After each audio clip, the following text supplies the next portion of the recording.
Kahapon po ay pumanaw na ang pinakamatandang considered na Pilipino o Pilipina, si Lola Francisca Susano na edad 124 years old ay pumanaw na ho. Siya po ay nakatira dyan sa Cabangcalan City, Negros Occidental. Nailabas po namin dito, na-feature po namin si Lola. Ayun na nga ho, nakakalungkot hong ibalita namin na pumanaw na ho siya. Yung kanyang anak ay 101 years old. Akalain mo talagang lahi nila Lola na mahaba ang buhay. At dyan daw sa Cabangcalan City, bayan. Sabay, ilang pa hong dyan yung mga nasa over 100 years old na ho.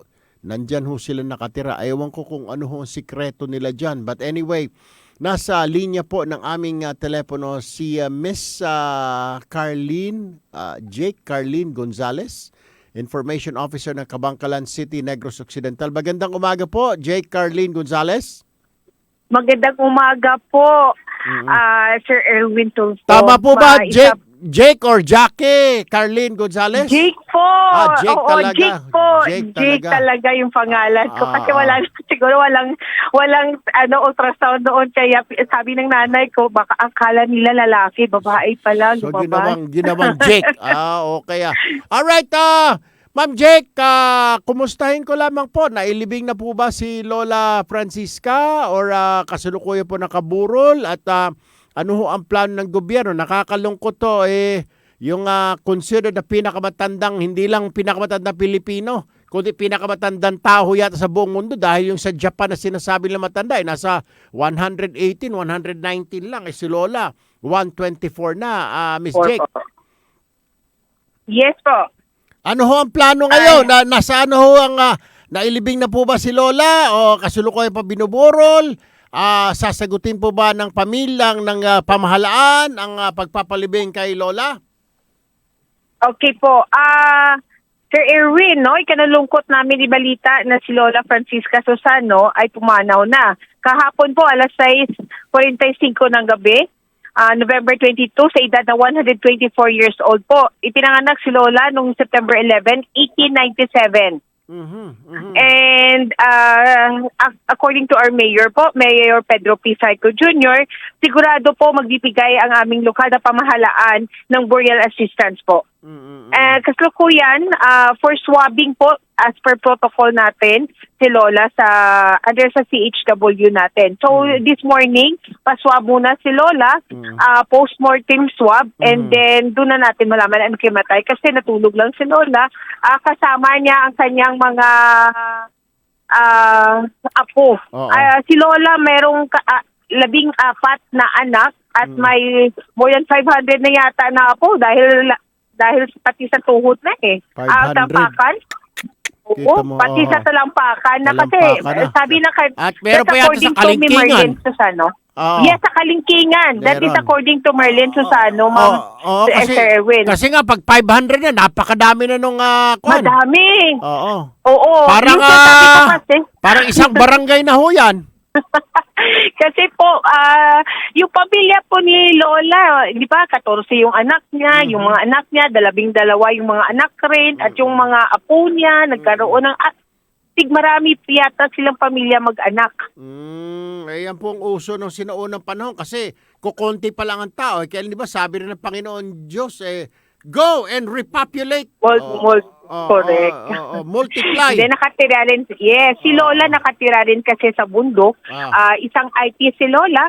At I think he live a very good life. Ano bang trabaho daw ni Lola nung bata pa si Lola? Ano ang trabaho? Housewife? Teacher? Housewife po si Lola. Housewife. Yung asawa niyo magsasaka. Ayun, kaya malalakas talaga yung pag magsasaka at saka yung housewife. Malalakas yun, puro exercise. So, ibig mo sabihin na Miss Jake, natulog na si Lola, hindi na gumising. So, yes po. Okay. Mga 3 o'clock po ng kahapon raw, sabi na medyo hindi balisa na si Lola. Balisa na siya, and then tinawag yung mga apo. Siyempre dahil, and then yun na, mahina na talaga. And then for the past, pumunta yung team nyo po dito sa amin at na-feature, medyo nag-change talk na si Lola eh. Hindi na siya ganoon kalakas. Binubuhat na siya, hindi na makalakas si Lola, at then yung pagtulog niya hindi na normal po. Kung minsan gumigising siya sa madaling araw, at sabi ng mga apo niya, medyo hindi mo na makausap si Lola. Okay. Pero yung anak niya, di po ba, Miss Jake, 101 years old na rin yung kanyang Yes panganay? po, oo. Yung na-picture niya yun po last time, yung anak niya is 101, nakasakay pa yung tinatawag namin habal-habal dito, yung mode of transportation sumakay po. pa sa motor. Oo. Oo, sumasakay pa sa motor. Akala ko, nagda-drive pa ng Grab yun, nagde-deliver pa ng pagkain. Parang napakalakas po, mag-deliver ng mga pagkain para sa, or mga gamit sa Lazada o sa Lalamove. Yung isang yung isang 100 plus na yan, 110 na years old na lolo, yung 110. Umararo. Oh. Yun po, yung Umararo, isang farmer rin, sa nag-aararo bundok pa. rin yun. Oo, 100 plus na yata rin din eh.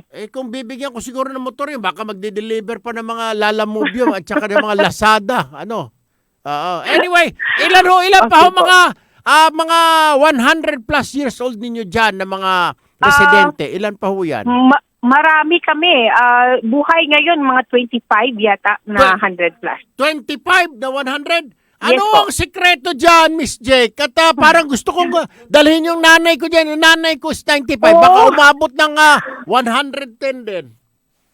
Masarap yung buhay dito po sa Kabangkalan. Slow pace lang. At yung sasabi, live long, live in Kabangkalan po. Punta Oo. na kayo rito. Ayun. Masaya. Very yung hindi masyado umuulan, hindi masyado mainit yung panahon dito po.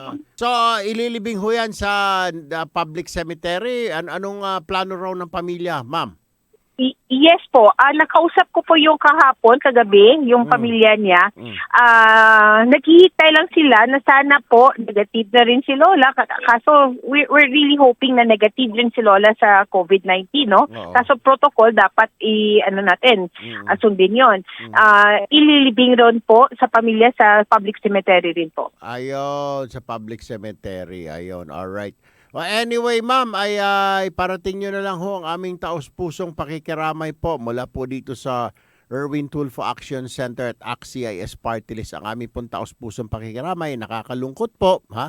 Dahil dumating na ho ba, di ba, pumunta pa yung Guinness dyan at nagsumiti kayo mga dokumento sa kanila kung para malaman kung Yes, siya na po. ba pinakamatandang tao sa buong mundo. Ano ang sabi? May sagot na ba? Wala pa? As of now kasi, pumunta dito, nagpadala rin kami ng mga lahat ng mga papeles, pati yung mga anak ni Lola na kinuhaan ng interview, lahat ng records noon.